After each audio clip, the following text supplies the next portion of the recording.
പ്രത്യാശിക്കുന്നവ ഉറപ്പായും ലഭിക്കും എന്നുള്ളതാണ് നമ്മുടെ വിശ്വാസം. അപ്പോ ഈ വിശ്വാസം എങ്ങനെയാണ് നമ്മുടെ ജീവിതത്തിൽ ഉറപ്പിക്കുന്നത്?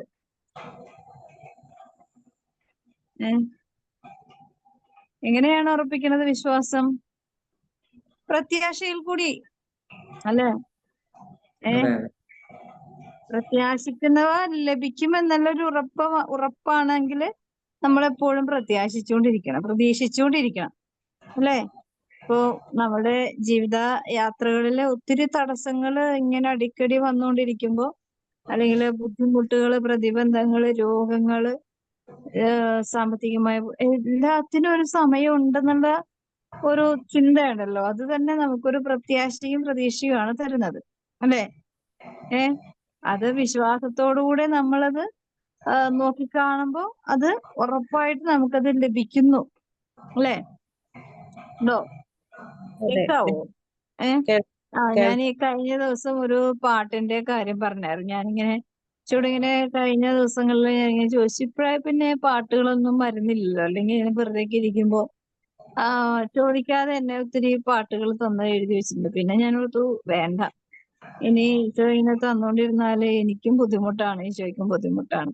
കാരണം അത് വെറുതെ എന്റെ കയ്യിൽ തന്നു കഴിഞ്ഞാല് ഞാനത് പാട്ടാക്കി അത് ആളുകളിലേക്ക് എത്തിക്കാൻ നല്ല പണിപ്പെടലുണ്ട്, നല്ല ചെലവുണ്ട്, നല്ല അധ്വാനമുണ്ട്.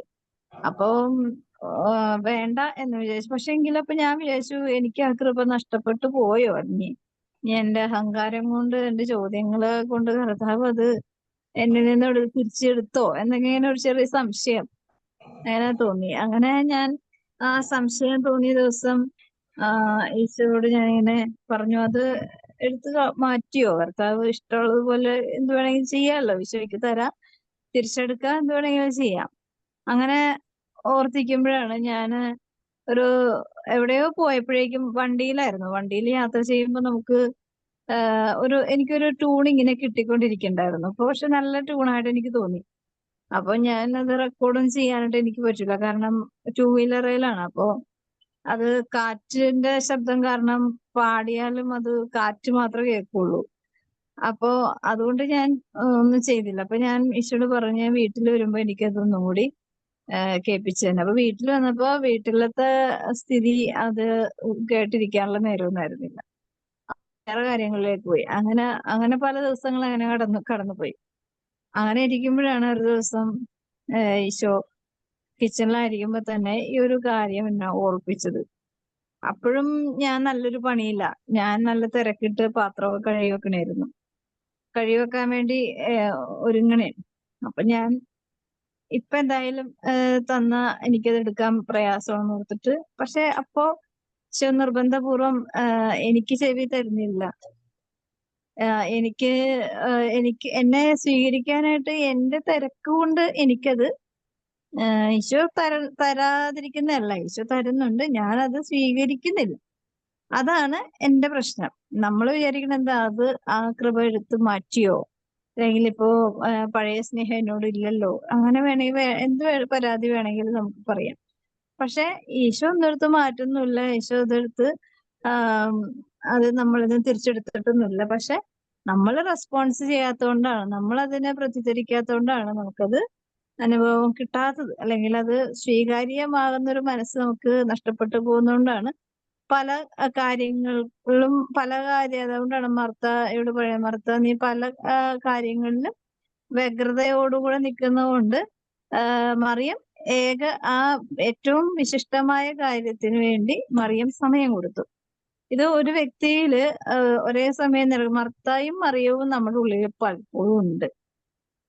അതുകൊണ്ടാണ് മറിയത്തിന് വലിയ പ്രതീക്ഷയായിരുന്നു ലാസറിന്റെ ജീവിതം വീട് കിട്ടുന്നത്. പക്ഷെ മർത്തയ്ക്ക് പ്രതീക്ഷ അറ്റുപോയി. അതുകൊണ്ടാണ് ഇപ്പോ കല്ലറയുടെ അടുത്തേക്ക് പോകണ്ട, 3 നാൾ കഴിഞ്ഞു, 4ാമത്തെ ദിവസമായി, അഴുകി മണം വരും. അതുകൊണ്ട് ഇപ്പൊ എന്താണ്, മർത്തയുടെ വാക്കുകൾക്ക് പ്രത്യാശയില്ല.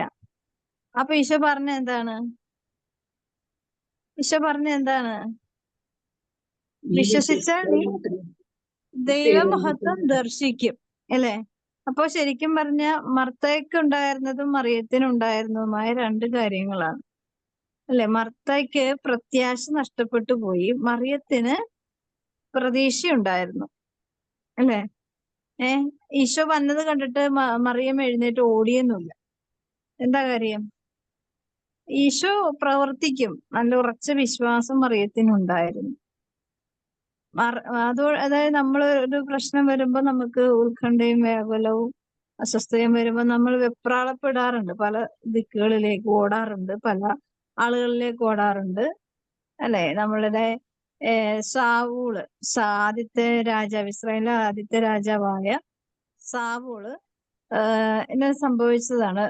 പ്രതീക്ഷയോടുകൂടെ കാത്തിരിക്കാൻ പറഞ്ഞിട്ട് എന്ത് ചെയ്തു? വരുന്ന യുദ്ധ പ്രഖ്യാപനങ്ങളായിട്ട് വരുന്ന രാജാക്കന്മാരുടെ മുമ്പിൽ വലിയ ഉത്കണ്ഠ വന്നു. ഉടനെ തന്നെ ഒരു ബലിയർപ്പിച്ചു. ബലിയർപ്പിക്കുക എന്ന് പറഞ്ഞാൽ തെറ്റുള്ള കാര്യമാണോ? മോശമായ കാര്യമൊന്നുമല്ല, അല്ലേ? മോശമായ കാര്യമല്ല. പക്ഷെ ബലിയർപ്പിക്കാനല്ല പറഞ്ഞത്, അവിടെ വെയിറ്റ് ചെയ്യാനാണ് പറഞ്ഞത്. പ്രാർത്ഥനയോടുകൂടി കാത്തിരിക്കാനാണ് പറഞ്ഞത്. അപ്പോ അത് കേൾക്കാതെ ഉത്കണ്ഠ കൂടിയപ്പോൾ ഓരോരുത്തരുടെ ബുദ്ധി പ്രയോഗിക്കുമല്ലോ, ബുദ്ധി പ്രവർത്തിക്കും. അങ്ങനെ പ്രവർത്തിച്ചപ്പോ എന്താ പറ്റിയത്? സ്വന്തം പ്രത്യാശ നഷ്ടപ്പെട്ടു പോയി, പ്രതീക്ഷ നഷ്ടപ്പെട്ടു പോയി. അവസാനം നഷ്ടപ്പെട്ടു പോകുന്ന അനുസരിച്ച് കഴിയുന്ന കുറെ കാര്യങ്ങൾ നമുക്ക് നഷ്ടപ്പെട്ടു പോകും. നഷ്ടപ്പെട്ടു പോകുന്നുള്ള കാര്യം ഉറപ്പാണ്. നമ്മള് നിരാശ വരും, പ്രതീക്ഷ പോകും, പ്രത്യാശയൊക്കെ പോകുമ്പോ നമ്മുടെ കയ്യിൽ നിന്ന് ചോർന്നൊലിച്ചു പോകും. അപ്പൊ നമ്മള് എടുക്കുന്ന ബുദ്ധി, നമ്മുടെ തീരുമാനം, നമ്മുടെ ഇഷ്ടമനുസരിച്ച്, നമ്മുടെ സ്വാതന്ത്ര്യം അനുസരിച്ചൊക്കെ പ്രവർത്തിക്കാം. പക്ഷെ അത് ദൈവഹിത പ്രകാരമാകണമെന്നില്ല. അപ്പൊ എന്താണ് അപകടം? സ്വന്തം രാജ്യത്വം തന്നെ, രാജാവിന്റെ സ്ഥാനം തന്നെ നിഷേധിക്കപ്പെട്ടു. അപ്പൊ ഞാൻ പറഞ്ഞു വന്നു വെച്ചാൽ എന്റെ പാട്ടിന്റെ കാര്യമാണ്. അപ്പൊ ഇന്നലെ ഞാനിങ്ങനെ കുറച്ച് ദിവസത്തിന് മുമ്പ് ഞാൻ ചോദിച്ചതാണ് എന്നെ ഇങ്ങനെ ഒരു കാര്യം. അപ്പൊ ഞാൻ ഈ പാട്ടിങ്ങനെ എഴുതിയെടുത്തു. ആദ്യം കിട്ടിയ ട്യൂൺ എനിക്ക് ഇഷ്ടപ്പെട്ടില്ല. അപ്പൊ ഞാൻ പറഞ്ഞു, എനിക്ക് ഈ പാട്ടിന്റെ ട്യൂൺ എനിക്ക് ഇഷ്ടമായില്ല എന്ന് പറഞ്ഞു. അത് റെക്കോർഡ് ചെയ്തെടുത്തെങ്കിലും എനിക്കത് ഫോണിൽ തന്നെ റെക്കോർഡ് ചെയ്തെടുത്തെങ്കിലും എനിക്ക് കേട്ടിട്ട് പിന്നെ അത് കൊടുത്തപ്പോ, സ്റ്റുഡിയോയിൽ കൊടുത്തപ്പോഴും അത്ര വലിയ റെസ്പോൺസ് വന്നില്ല. അപ്പൊ അതെനിക്ക് മനസ്സിലായി അത്ര നല്ല സുഖമില്ല. അപ്പൊ ഞാൻ ഈശോയോട് പറഞ്ഞു, ഇതൊരു സുഖമില്ലല്ലോ, ഒരു കേൾക്കാനൊരു അനോയിന്റിങ് ഇല്ല. അപ്പൊ ഞാൻ ഈശോയോട് പിന്നെയും ഒരു പരാതി പോലെ പറഞ്ഞപ്പോഴേക്കും, ഇങ്ങനെ നമ്മൾ പറയുന്നതിന്റെ കാര്യം എന്താണ്? നമ്മൾ റെസ്പോൺസ് ചെയ്യുന്നതിന്റെ കാര്യം എന്താണ്? നിങ്ങക്ക് കേൾക്കാൻ പറ്റണ്ടോ? എന്തോ? പ്രത്യാശിക്കുന്നവ കിട്ടുമെന്നുള്ള ഉറപ്പ്. ലഭിക്കുമെന്നുള്ള. അപ്പൊ നമ്മൾ ചോദിക്കുന്നത് പ്രത്യാശിക്കുന്നതാണ്. പ്രത്യാശിക്കുന്നത് ലഭിക്കുമെന്നുള്ള ഒരു ഉറപ്പുണ്ട് ആയതുകൊണ്ടാണ് ദൈവത്തോട് ചോദിക്കുന്നത്. അപ്പോ ഈശോ അതിന്റെ ഇടയ്ക്ക്, എന്റെ തിരക്കിന്റെ ഇടയിൽ കൂടിയാണെങ്കിലും ഞാനത് ഈശോ ഇങ്ങനെ പറഞ്ഞു അത് ചെയ്തെടുക്കുമെന്ന് പറഞ്ഞപ്പോഴേക്കും ഞാൻ അതിന് സമയം കൊടുത്തു. പാത്രം കഴുകാനൊക്കെ അവിടെ ഇട്ടിട്ട് ഞാനിത് റെക്കോർഡ് ചെയ്തു. എനിക്ക് ഇരുന്നാലേ ഇരിക്കണം. കുറെ നേരം ഒന്നും ഇരിക്കണം, ഒരു 5 മിനിറ്റോ 10 മിനിറ്റോ അത്ര സമയം മതി എനിക്ക്. ഒന്ന് എഴുതിയെടുക്കണം, റെക്കോർഡ് ചെയ്യണം, അത്ര സമയം മതി. അപ്പോ ഇത് ഇങ്ങനെ കേട്ടപ്പോഴേക്കും നല്ല അഭിഷേകം തോന്നി. അങ്ങനെ ഞാൻ സ്റ്റുഡിയോയിൽ വിളിച്ച് പറഞ്ഞു, എനിക്ക് അത്ഭുതമാണ്, ഇന്നലെ അതിന്റെ റെക്കോർഡ് നടന്നു. എന്നെ സംബന്ധിച്ച് ഇത് ഭയങ്കര ഒരു മിറാക്കിളാണ്. കാരണം നമ്മൾ എന്താന്നാണ്, സാധാരണ ഞാൻ വർഷങ്ങളോളം കാത്തിരുന്നിട്ടാണ് ഓരോ കാര്യങ്ങൾ ചെയ്തിരുന്നത്. പക്ഷെ ഇങ്ങനെ റിക്വസ്റ്റ് ഇട്ടപ്പോഴേക്കും, അതായത് എന്നെ മറന്നുപോയോ, അല്ലെങ്കിൽ എന്റെ ഈ കൃപ ദൈവം എടുത്ത് തിരിച്ചെടുത്തോ, അല്ലെങ്കിൽ എനിക്കത് ഇനി ഉപയോഗിക്കാനുള്ള യോഗ്യത ഇല്ലേ എന്നിങ്ങനെ പല പല ചോദ്യങ്ങളും എന്റെ ഉള്ളിൽ ഞാൻ ദൈവത്തോട് ചോദിച്ചു നിന്നപ്പോ ഈശോ അത് അതായത് നമ്മളുടെ ഉള്ളിൽ കിടക്കുന്ന ആ ദൈവിക ചൈതന്യം നമ്മൾ എപ്പോഴും എടുത്ത് ഉപയോഗിച്ചാലേ ഈ കാര്യമൊക്കെ എന്നെ സംബന്ധിച്ചിട്ട് ഭയങ്കര ചെലവുള്ള കാര്യമാണ്. പക്ഷെ എനിക്കറിയില്ല, ഒന്നും കയ്യിലില്ലാത്തപ്പോഴാണ് എപ്പോഴും എന്തെങ്കിലുമൊക്കെ സംഭവിച്ചേക്കണത്. അപ്പൊ എനിക്ക് ഭയങ്കര അത്ഭുതം തോന്നി. വളരെ മനോഹരമായിട്ട് അത് പാടിയെടുത്തു. എനിക്ക് അതിന്റെ ഒരു അത്ഭുതം തന്നെയാണ്. ഇന്നലെ വൈകുന്നേരമായിരുന്നു അതിന്റെ റെക്കോർഡിങ്. അപ്പോ നമ്മള് ഏറ്റവും ചെറിയ കാര്യങ്ങൾ ചോദിച്ചാലും പറഞ്ഞാലും പോലും ദൈവം അതിന്റെ മേല് ഇടപെടും. ഇതെല്ലാത്തിന്റെയും അടിസ്ഥാനം എന്ന് പറഞ്ഞാൽ എന്താ? ദൈവം എന്റെ കൂടെ ഉണ്ടെന്നുള്ള ആ ഒരു രക്ഷാകര ബോധ്യമാണ് നമ്മളെ പ്രൊട്ടക്ട് ചെയ്യണത്, അല്ലേ? ആണോ? ഏ കേൾക്കാമോ? കേൾക്കാവോ? നിങ്ങള് റെസ്പോണ്ട് ചെയ്യും. ഒത്തിരി സമയം കഴിഞ്ഞിട്ട് റെസ്പോണ്ട് വരുന്നത്. അൺമ്യൂട്ട് ചെയ്തിരിക്കുക. അപ്പം ഇതാണ് നമ്മൾ പ്രത്യാശിച്ചുകൊണ്ടിരിക്കുക, കർത്താവ് പ്രവർത്തിച്ചുകൊണ്ടിരിക്കുക. നമുക്ക് മറിയത്തിന് സ്തോത്രഗീതം വായിക്കാം. ജയഞ്ചിച്ച് വായിക്കാം. വിശുദ്ധ ലൂക്കായുടെ സുവിശേഷം 1-ാം അധ്യായം 46 മുതൽ 55 വരെയുള്ള തിരുവചനങ്ങൾ. പരിശുദ്ധ അമ്മയുടെ സ്തോത്രഗീതം. മറിയം പറഞ്ഞു, എന്റെ ആത്മാവ് കർത്താവിനെ മഹത്വപ്പെടുത്തുന്നു. എന്റെ ചിത്തം എന്റെ രക്ഷകനായ ദൈവത്തിൽ ആനന്ദിക്കുന്നു. അവിടുന്ന് തന്റെ ദാസിയുടെ താഴ്മയെ കടാക്ഷിച്ചു. ഇപ്പോൾ മുതൽ സകല തലമുറകളും എന്നെ ഭാഗ്യവതി എന്ന് പ്രകീർത്തിക്കും. ശക്തനായവൻ എനിക്ക് വലിയ കാര്യങ്ങൾ ചെയ്തിരിക്കുന്നു. അവിടുത്തെ നാമം പരിശുദ്ധമാണ്. അവിടുത്തെ ഭക്തരുടെ മേൽ തലമുറകൾ തോറും അവിടുന്ന് കരുണ വർഷിക്കും. അവിടുന്ന് തന്റെ ഭുജം കൊണ്ട് ശക്തി പ്രകടിപ്പിച്ചു. ഹൃദയവിചാരത്തിൽ അഹങ്കരിക്കുന്നവരെ ചിതറിച്ചു. ശക്തന്മാരെ സിംഹാസനത്തിൽ നിന്ന് മറിച്ചിട്ടു. എളിയവരെ ഉയർത്തി.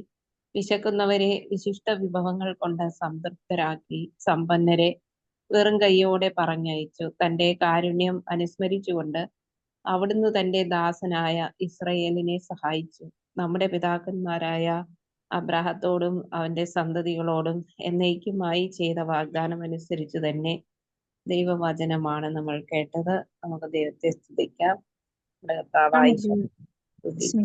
സ്തുതി. ശക്തനായവൻ എനിക്ക് വലിയ കാര്യങ്ങൾ ചെയ്തിരിക്കുന്നു. നമ്മള് തിരുവചന വിശുദ്ധ ഗ്രന്ഥത്തിന്റെ ഏതെങ്കിലും ഒരു വചനം, അതായത് നമ്മളെ സ്പർശിച്ച ഏതെങ്കിലും ഒരു വചനമെങ്കിലും ഹൃദയത്തില് ഇങ്ങനെ തലയിലും ബുദ്ധിയിലും ചിന്തകളിലും ഒക്കെ കൊണ്ടു നടക്കണം. കൊണ്ടു നടക്കുമ്പോ എന്താണെന്നറിയോ, ഒരു വചനമാണെങ്കിലും അത് ഫലം പുറപ്പെടുവിക്കുന്നല്ല പറയണത്. കർത്താവിന്റെ വചനം ഫലം പുറപ്പെടുവിക്കുന്നതാണ് പറയുന്നത്. അപ്പൊ എന്തായാലും ഏത് വചനമായാലും അതിന്റെ ഫലം പുറപ്പെടുവിക്കേണ്ട ഉത്തരവാദിത്തം ആർക്കുള്ളതാണ്? കർത്താവിനുള്ളതാണ് അല്ലെ? അത് ദൈവത്തിന്റെ പ്രവൃത്തിയാണ്, അത് നമ്മൾ ചെയ്യണ്ട. പക്ഷെ എന്ത് ചെയ്യണം? ഞാനത് ആ വചനത്തെ സ്നേഹിക്കണം, വിശ്വസിക്കണം, അതിനെ അതുപോലെ ഹൃദയത്തില് ഏറ്റെടുക്കണം. ഹൃദയം കൊണ്ട് വിശ്വസിക്കുകയും അധരങ്ങൾ കൊണ്ട് ഏറ്റുപറയുകയും ചെയ്യണം. അപ്പൊ ഇന്നലെ ഞാൻ പറഞ്ഞു വരുന്നതിന്റെ ഈ പാട്ടിന്റെ ലിറിക്ക് വളരെ നല്ല ലിറിക്കാണ് കേട്ടോ, നല്ല രസമുള്ള ലിറിക്കാണ്, വരികളാണ്. അപ്പൊ അതെനിക്ക് എന്നെ വളരെ പെട്ടെന്ന് തന്നെ എല്ലാവരിലേക്ക് എത്തുന്ന ഒരു ചിന്തിപ്പിക്കുന്ന വരികളാണ് ആദ്യത്തെ 4-6 വരികൾ. ഒരുപാട് വലിയ സംഭവമൊന്നുമല്ല, എന്നാൽ വളരെ ലളിതമായ ഒരു ചിന്ത, വളരെ കൃത്യമായ ഒരു ചിന്ത കൊണ്ടുവരുന്ന വാക്കുകൾ. അപ്പൊ പാട്ട് പാടുന്ന ആള് നല്ലതായിട്ട് പാടുന്ന ആളാണ്, പ്രൊഫഷണൽ സിംഗർ തന്നെ. അപ്പോ ഈ പുള്ളി എന്നോട് പല പ്രാവശ്യം പറഞ്ഞു, നല്ല ലിറിക്ക് കേട്ടോ ചേച്ചി, നല്ല ലിറിക്ക്, നല്ല രസമുള്ള ലിറിക്ക്, നല്ല അർത്ഥവത്തായ ലിറിക്ക്, നല്ല പ്രൊഫഷണലായിട്ട് എഴുതുന്ന പോലത്തെ ആളുകളുടെ അങ്ങനെ അത്രയും ക്വാളിറ്റി ഉള്ള വരികളാണ് എന്ന് പറഞ്ഞു. അപ്പൊ ഞാൻ പറഞ്ഞു, ഇത് കർത്താവ് തരുന്നതല്ലേ, ഞാനൊന്നും അധ്വാനിച്ചിട്ടൊന്നുമില്ല എന്ന് പറഞ്ഞു. അപ്പം എല്ലാവർക്കും നമ്മൾ എപ്പോഴും കർത്താവ് കർത്താവ് ഈശോ എന്ന് പറയുമ്പോ എപ്പോ നോക്കിയാലും ഇത് തന്നെ പറയണമെന്ന് വിചാരിക്കും. എന്ത് പറഞ്ഞാലും ദൈവത്തിന്റെ കാര്യം പറയാനേ നേരമുള്ളൂ. ഞാൻ പറഞ്ഞു, എന്ത് കാര്യത്തിലേക്ക് എത്തിച്ചാലും അത് അവസാനം ചെന്ന് നിൽക്കുന്നത് ഈശോയുടെ കാര്യത്തിലായിരിക്കും. ഇത് ദൈവിക ചിന്തയോടുകൂടെ ചേർന്നിട്ടുള്ള കാര്യങ്ങളായിരിക്കും. അപ്പൊ ഞാൻ പറയും, എനിക്ക് ഇത് മാത്രമേ പറയാനുള്ളൂ, വേറെ ഒന്നും പറയാനില്ല എന്നുള്ളൂ. കാരണം നിങ്ങൾ വിശ്വസിച്ചാലും ഇല്ലെങ്കിലും എനിക്ക് ഈ കാര്യങ്ങളൊക്കെ പറയാൻ പറ്റുള്ളൂ. കാരണം എന്നെ നയിച്ചതും എന്നെ സഹായിക്കുന്നതും എന്നെ കൊണ്ടുപോകുന്നതൊക്കെ ഈ ഒരു ദൈവിക സഹായവും ദൈവിക ഇടപെടലുമാണ്. എനിക്കത് പറയാതിരിക്കാൻ പറ്റില്ല. അപ്പം ഞാനൊരു കാര്യം എന്റേതായ അധ്വാനത്തിൽ കൂടി ഞാൻ എന്തെങ്കിലും ചെയ്യുന്നുണ്ടോ എന്ന് എനിക്കിപ്പോഴും അധികം പറയാൻ പറ്റില്ല. എല്ലാ ക്രെഡിറ്റും കർത്താവിനുള്ളതാണ്. എല്ലാ കാര്യം അവരെന്ത് നല്ല വാക്ക് പറഞ്ഞാലും ഒന്നും ഞാൻ ചെയ്യുന്നല്ല, എല്ലാം ക്രെഡിറ്റും എല്ലാ ഉടമസ്ഥതയും ദൈവത്തിനും മാത്രം ഉള്ളതാണ്. ഞാൻ വെറും പണിക്കാരി മാത്രമേ ഉള്ളൂ എന്ന ഒരു കാര്യം എപ്പോഴും അവരോട് ഞാൻ പറയാറുണ്ട്. അപ്പൊ അത് കാരണം എന്താ, എന്തെങ്കിലും എനിക്ക് ഉണ്ടെങ്കിൽ അത് ചേച്ചിയുടെ ദൈവത്തോട് എന്തേ പ്രാർത്ഥിക്കാത്തതെന്ന് ചോദിക്കും. ചേച്ചിക്ക് പ്രാർത്ഥിച്ച് അതൊക്കെ നടത്തി തരുമല്ലോ എന്ന് പറയും. അപ്പൊ ഞാൻ പറയും എല്ലാം ദൈവം നടത്തി തന്നാൽ ഞാൻ ചിലപ്പോൾ ഇട്ടേച്ച് പോകും, ദൈവത്തിൽ ഉപേക്ഷിച്ച് പോകും. അതുകൊണ്ട് എല്ലാം അങ്ങനെ തരുന്നില്ല. ദൈവത്തിന് അറിയാം എനിക്ക് ആവശ്യമുള്ളത് എന്തൊക്കെയാണ്, അത് ദൈവം തരാറുണ്ട്. അപ്പോ ഒരുപാട് എനിക്ക് ഞാൻ എന്റെ ചെറിയ ചെറിയ അനുഭവങ്ങളിൽ കൂടിയൊക്കെ നിങ്ങളോട് പറയുന്നതിന്റെ കാര്യം, ചെറിയ അനുഭവങ്ങളിലും വലിയ അനുഭവങ്ങളിലും ദൈവം തന്നെയാണ് പ്രവർത്തിക്കുന്നത്.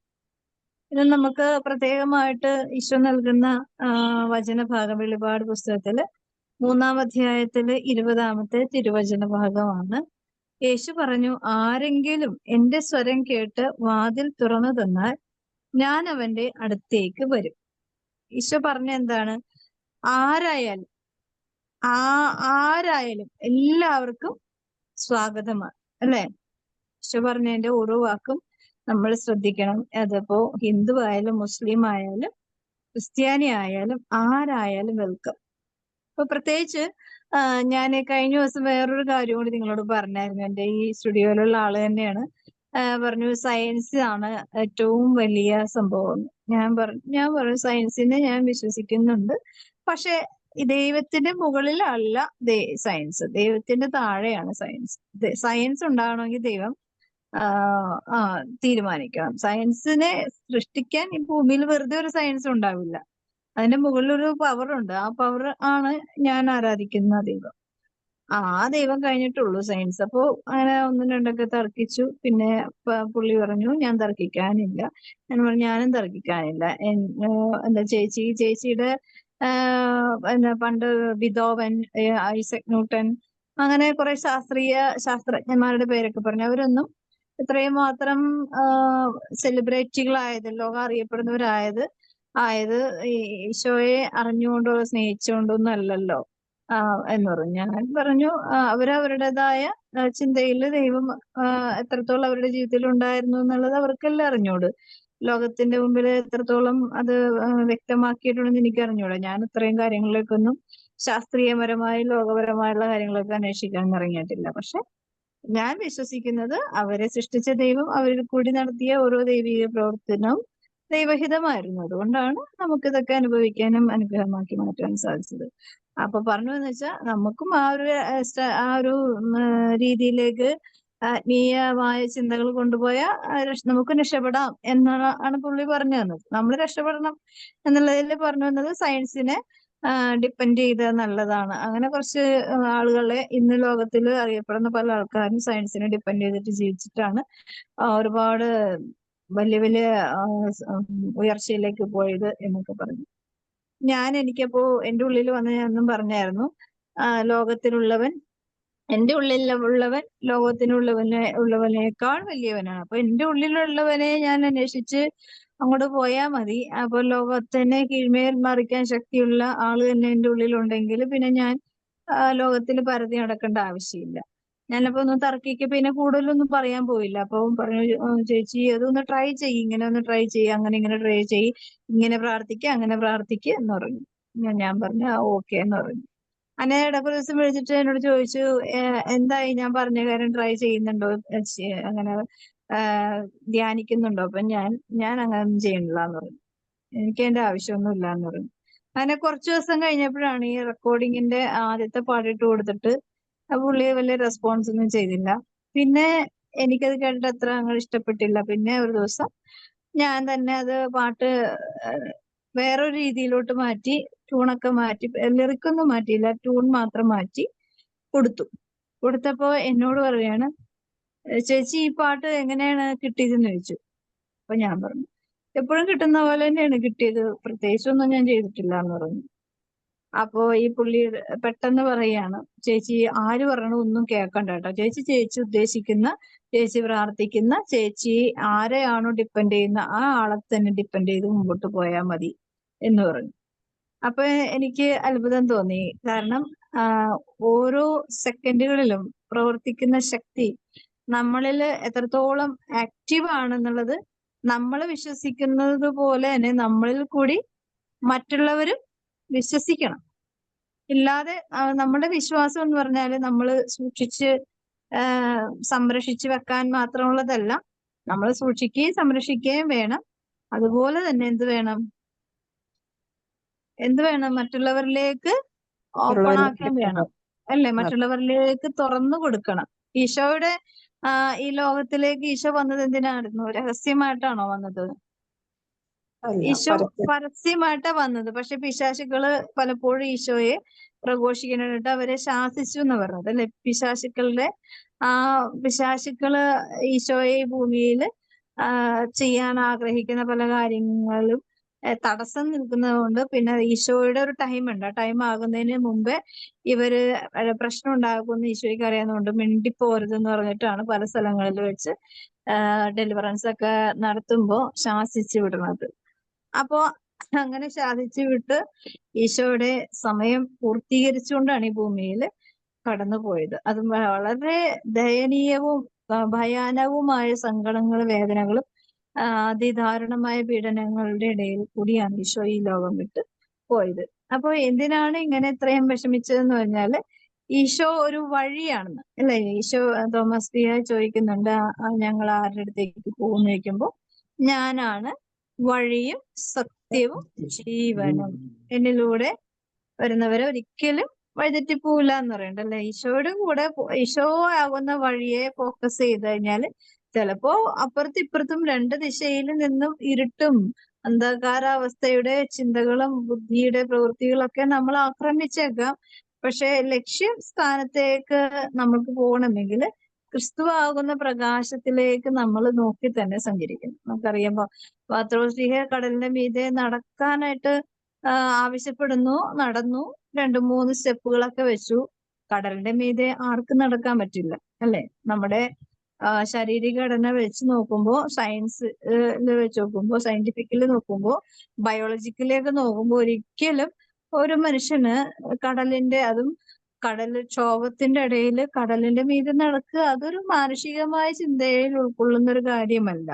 പക്ഷെ ഈശോ അനുവദിച്ചത് കൊണ്ട്, ഈശോയുടെ ആഗ്രഹം കടലിന്റെ മീതെ നടക്കാനായിട്ട് അവനെ അനുവദിക്കുന്നത് കൊണ്ടും പത്രോസ് കടലിന്റെ മീതെ നടന്നു ഓരോ സ്റ്റെപ്പും നടന്നു പോകുന്നു. അപ്പോ ആ സമയത്തൊക്കെ പത്രോസ് ഫോക്കസ് ചെയ്തത് ഈശോയുടെ കണ്ണുകളിലേക്കായിരുന്നു. പെട്ടെന്ന് തന്നെ കാറ്റ് ഒന്നുകൂടി ആക്രമിച്ചു. അപ്പോ ഈശോയുടെ ആജ്ഞയും ഈശോയുടെ അനുവാദവും ഈശോയുടെ ആഗ്രഹവും പത്രോസിയുടെ കാലുകളിൽ ശക്തമായി ഇടപെടുന്നു എന്നുള്ളത് ഈ ലോകത്തിന്റെ ദുഷ്ടാരൂപി കാണുന്നുണ്ടായിരുന്നു. അപ്പൊ തന്നെ അവനും ശക്തിയുണ്ട്, അവനും ശക്തി പ്രകടിപ്പിച്ചുകൊണ്ട് അവന്റെ ആ ദുർബലതയെ മുതലെടുത്തു. അവൻ ആ കൊടുങ്കാറ്റ് വരുമ്പോ കാറ്റിന്റെ ശക്തി വർദ്ധിച്ചപ്പോഴേക്കും പെട്ടെന്ന് തന്നെ കാറ്റിന്റെയും ആ ഒരു ഭീകര അന്തരീക്ഷത്തിന്റെ മുമ്പില് പതറി. ഈ പതറുന്ന സമയം എന്ത് സംഭവിക്കുന്നു? നമുക്ക് ഓപ്പൺ ആവുന്ന ഡോർ അടഞ്ഞു പോകും. നമുക്ക് നമ്മളുടെ വിശ്വാസത്തോടു കൂടിയുള്ള നല്ല ഉറച്ച വിശ്വാസത്തോടെയുള്ള മുന്നോട്ടുള്ള യാത്ര പെട്ടെന്ന് തന്നെ കൊട്ടിയടക്കപ്പെടും. കാരണം എന്താ കാരണം? വിശ്വാസത്തിന്റെ എതിർവചനം എന്താണ്? എതിർവാക്ക് എന്താണ്? വിശ്വാസം. പക്ഷെ ഇവിടെ അതല്ല, ഭയം ആണ്, അല്ലേ? വിശ്വാസത്തോടുകൂടെ മുന്നോട്ട് പോയിക്കൊണ്ടിരിക്കുകയായിരുന്നു. പെട്ടെന്ന് വന്നപ്പോ അവിശ്വാസമല്ല വന്നത്, അവിടെ എന്താ വന്നത്? ഭയമാണ് വന്നത്. എന്താ കാര്യം ഭയപ്പെടാൻ?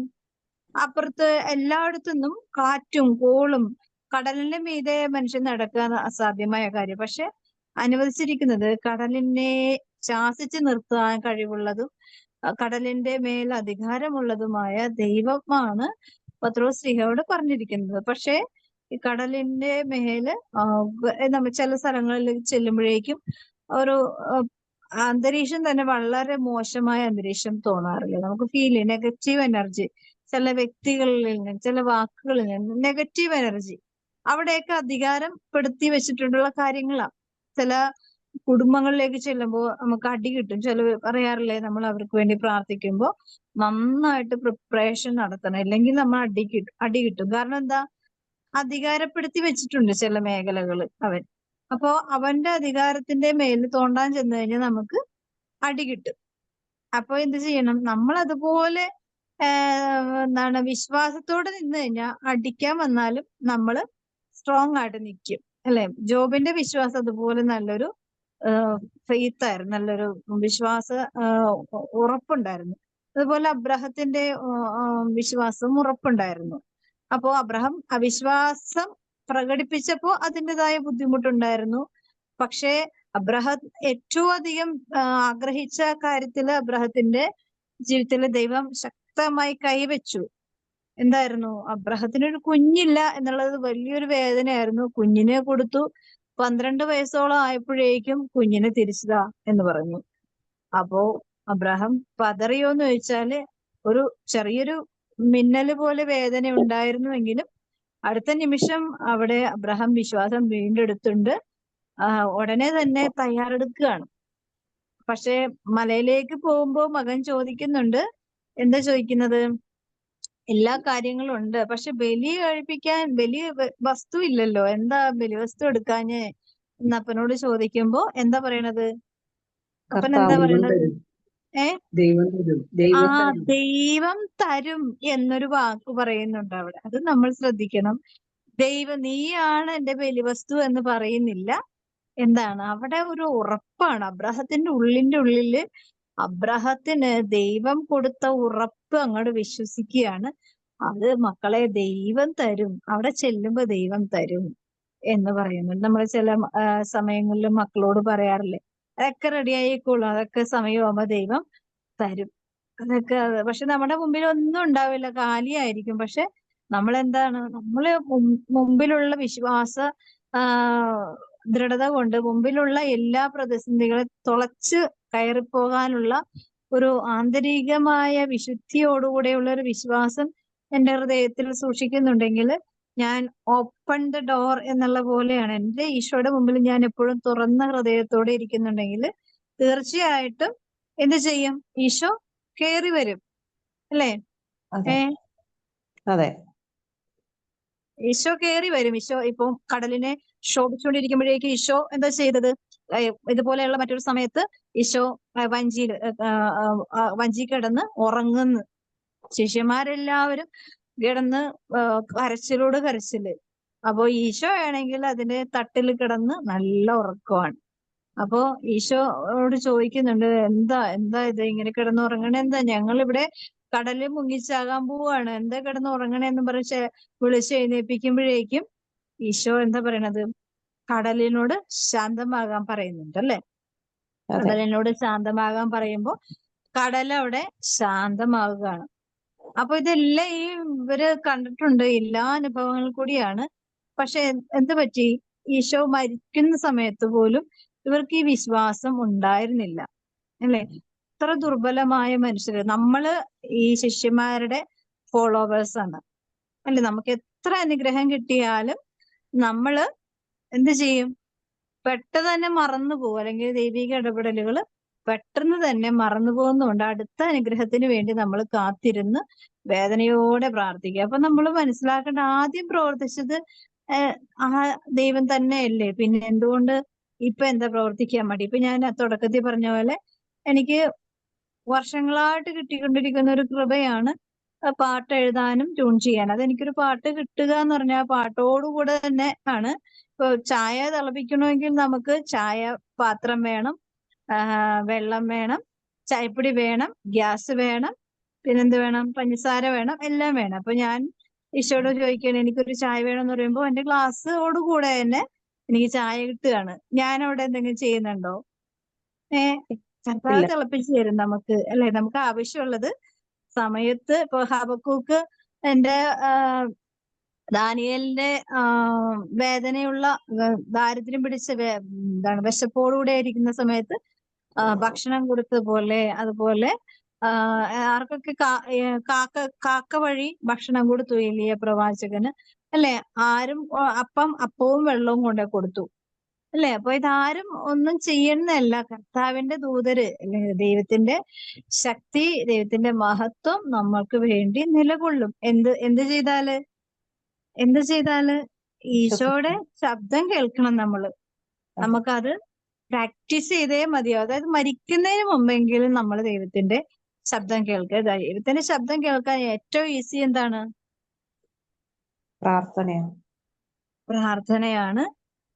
പിന്നെ വേഗം പറ. ദൈവത്തിന്റെ ശബ്ദം കേൾക്കാൻ ഏറ്റവും ഈസിയായ കാര്യം എന്താണ്? വിശ്വാസം. വിശ്വാസം. പിന്നെ പറ. ഉപവസിക്കുമ്പോൾ വചനം ഉപവസി വായിക്കും. ആ അതായത് ഈശോയുടെ ശബ്ദം കേൾക്കാൻ വളരെ ഈസി ആയിട്ടുള്ളൊരു കാര്യം എന്താന്ന് വെച്ചാല് ദൈവവചനം സ്വീകരിക്കുന്നത് വഴിയാണ്, അല്ലെ? ദൈവവചനം ഇപ്പൊ ഞാൻ എന്റെ മോനൊരു ഒരു പുറത്തേക്ക് പോകാനുള്ള ഒരു ഇത് വന്നു. അപ്പോ അവൻ ഇവിടെ കുറച്ച് ദിവസം അപ്പൊ അവനിവിടെ കൂട്ടുകാരൊക്കെ ആയിട്ട് അവന് പിന്നെ കുറച്ച് കാര്യങ്ങളൊക്കെ ഉണ്ട്. അപ്പൊ അവന് എത്രയും വേഗം കയറി പോകാൻ പറയുന്നുണ്ട്, അവര് വിളിക്കുന്നുണ്ട്. അപ്പോ വിളിക്കുമ്പോഴേക്കും ഇവൻ ഇങ്ങനെ ഡേറ്റ് 2-3 ആഴ്ച ഡിലേ വരുത്തിയിട്ട് ഇങ്ങനെ പറയുന്നു. അപ്പൊ ഞങ്ങൾ ഇങ്ങനെ പ്രഷർ ചെയ്യുന്നുണ്ട്, പൊക്കോ, ഇവിടെ നിന്നാൽ ശരിയാവില്ല, കാരണം കൂട്ടുകാരും അവന്റെ ഇപ്പോഴത്തെ അവസ്ഥയൊക്കെ വെച്ച് നോക്കുമ്പോ ഇവിടെ നിന്നാൽ ശരിയാവില്ല. അവന്റെ സ്വഭാവവും അവന് ഇങ്ങനെ പുറത്ത് പിള്ളേരായിട്ട് പോക്കും വരവും ഒക്കെ നമുക്ക് ഭയങ്കര അസ്വസ്ഥതയാണ്. അപ്പൊ അതുകൊണ്ട് ഇവിടെ നിന്ന് മാറി നിന്ന് കഴിഞ്ഞാൽ ഇതൊക്കെ ഒന്ന് റെഡിയാവും, കാരണം ഒരു മെച്യൂരിറ്റി വരും, ഒരു ജീവിതത്തെ കുറിച്ച് ഒരു ചിന്ത വരും. അപ്പൊ അങ്ങനെ വരുമ്പോഴേക്കും നമുക്ക് അവരുടെ ലൈഫ് സേഫ് ആകാനും അവരുടെ ലൈഫ് സേഫ് ആകണമെങ്കിൽ അവർ അധ്വാനിക്കാതെ നമ്മൾ അധ്വാനിച്ചിട്ടൊരു കാര്യമില്ല. നമുക്ക് പറഞ്ഞു കൊടുക്കാനേ പറ്റുള്ളൂ. അവരത് മനസ്സിലാക്കണം. അപ്പൊ എന്താണ്, അപ്പൊ ഇന്ന് വചനം പോകുന്നതിന് മുമ്പ് അപ്പൊ ഞാൻ പ്രാർത്ഥിച്ചായിരുന്നു, ദൈവമേ അത് ദൈവത്തിന് ഇഷ്ടമാണെങ്കിൽ ഇഷ്ടം പോലെ നടക്കട്ടെ എന്നൊക്കെ ഇങ്ങനെ പ്രാർത്ഥിച്ചായിരുന്നു. അപ്പൊ ഇന്ന് വചനം എടുത്തപ്പോഴേക്കും, ഇന്ന് അവന് കൊടുത്ത വചനം ഞാൻ എടുത്ത് നോക്കിയപ്പോഴേക്കും ദൈവം മയക്കുന്നിടത്തേക്ക് നീ പോകണം. അപ്പൊ വചനം എടുത്തപ്പോഴേക്കും എന്നെ തിരിഞ്ഞു നോക്കി. ഞാനപ്പോ എനിക്കെന്തോ അവനെന്തോ തക്ക മറുപടിയാണ് ദൈവം കൊടുത്തേക്കുന്നത്. അപ്പൊ ഞങ്ങൾ തൊട്ടു മുമ്പും കൂടി ആ കാര്യം പറഞ്ഞുകൊണ്ടിരിക്കണായിരുന്നു.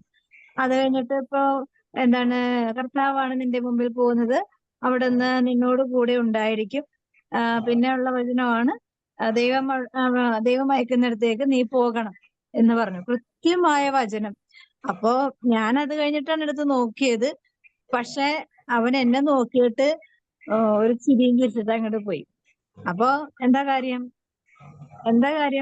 എന്തോരം വചനമുണ്ട്, അല്ലേ? നമുക്ക് എന്തോരം കാര്യം, എന്തെല്ലാം അവസ്ഥയെ കൂടിയാണോ ഞാൻ പോകുന്നത്, ആ അവസ്ഥ അനുസരിച്ച് കർത്താവിന് മറുപടി ഉണ്ട് നമ്മളോട് പറയാൻ. അത് നമ്മൾ സ്വീകരിക്കുമ്പോ അത് എന്നോട് സ്വീകരിക്കാൻ ഞാൻ അനുസരിക്കുക എന്നുള്ളതാ.